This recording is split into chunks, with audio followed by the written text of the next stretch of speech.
Should we have a little talk? Comparison is a sickness of the eyes. That is what an old northern elder might say. Eyes can be lured away from the soul very easily. They wander, they graze on other people's lives. They cross the fjord before the body does. They climb into windows where they were never really invited. They return carrying frost, and then the heart forgets the sound of its own stove. This is comparison culture, not simply jealousy, not simply wanting what another person has.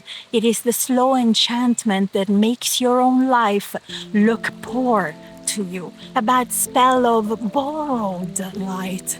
You see someone else's beauty and your own face feels like frost on a very old window. You see someone else glowing and your own light feels like a match struck in a blizzard. You see someone else praised and your spine feels like an old fence leaning into wind.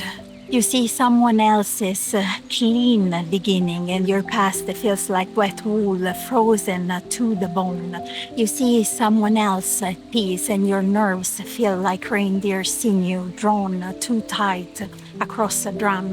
That is comparison. It puts winter inside the body and calls it truth.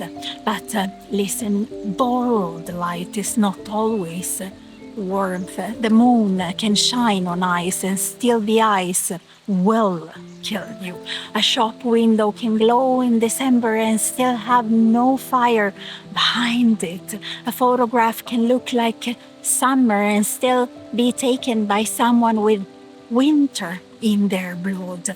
The elders knew this very, very well. They did not trust the shine too quickly. They knew the sea could glitter like a hymn, then send home only the silence that used to have a voice.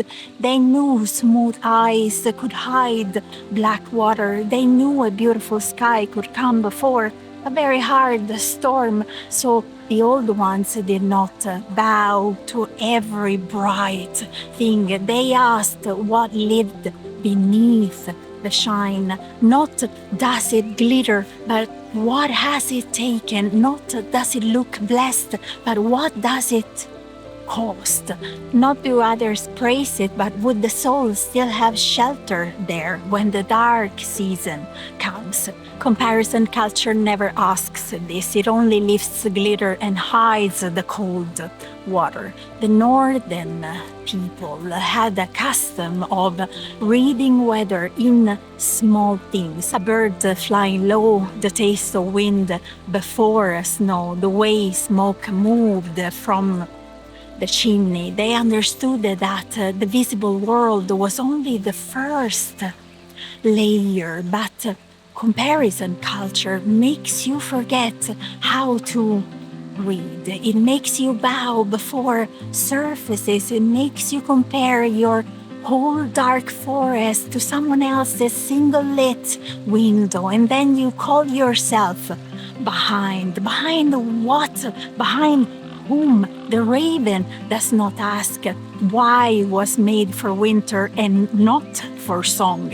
The reindeer does not ask why its road is snow and not open sea. The birch does not ask why it must undress before the long dark. Each creature is born with a commandment under the skin, a hunger in the blood, a migration in the bone, a season it must obey, an old pact written between its body and the land. But human beings lose the commandment under their own skin when their eyes wander too long after another creature's tracks. And then the old spell begins. I should carry more light. I should bruise less easily. I should have a fuller bowl. I should leave a larger mark in the snow. And every I should becomes a little curse laid on the threshold of the self. A charm spoken backwards, a spell against your own becoming. In the old North, people were careful with words. They knew words could bless or bind. You did not speak carelessly over a child, an animal, a harvest, a sick person, or a storm. You did not call the sea tame. You did not mock the weather. You did not praise too loudly without humility, without touching wood, without remembering that life listens. So why do you speak curses over yourself so easily? I am late.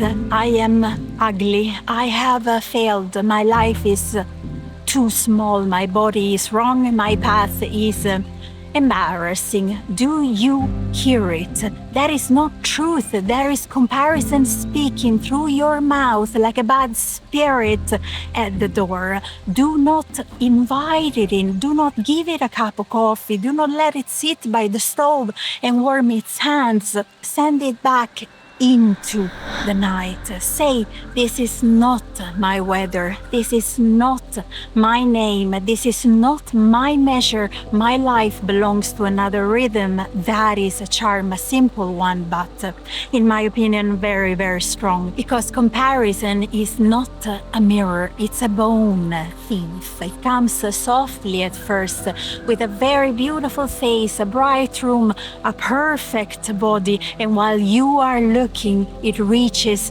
under your skin. It takes warmth from the marrow. It takes trust from the ribs. It takes strength from the spine. It takes the old animal knowing from the belly. It leaves you standing there with your own life in your hands, suddenly unable to recognize it as something holy. That is the theft. Not that you envy, not that you want, but that you begin to feel homeless inside the very bones that carried you this far.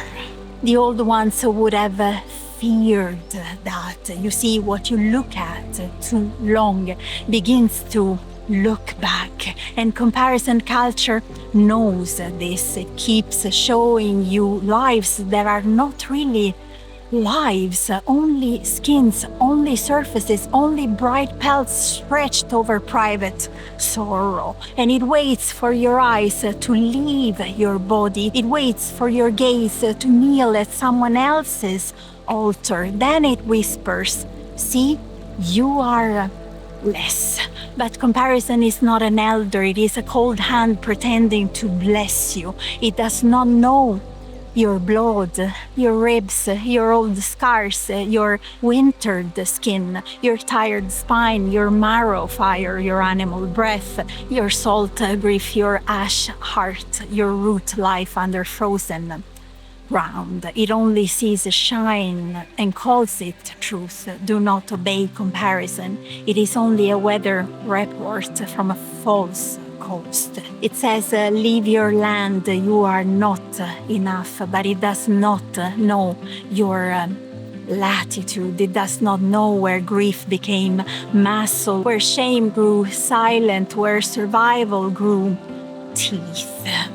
So fold its message, put it in the stove, listen lower to the blood still making its dark rounds, to the lungs still howling down, to the small tenderness still alive in the marrow. That is not less. That is your blood carrying firewood through the dark while the mind stood at the window envying lanterns. Trust the firewood, not the lanterns.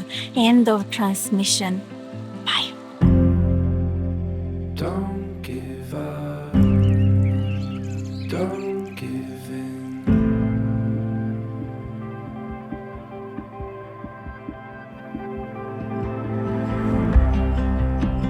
Watching, waiting patiently from where riches flow. My heart is sure to follow. Over here, you can see much clearer. What you wanted was always only what we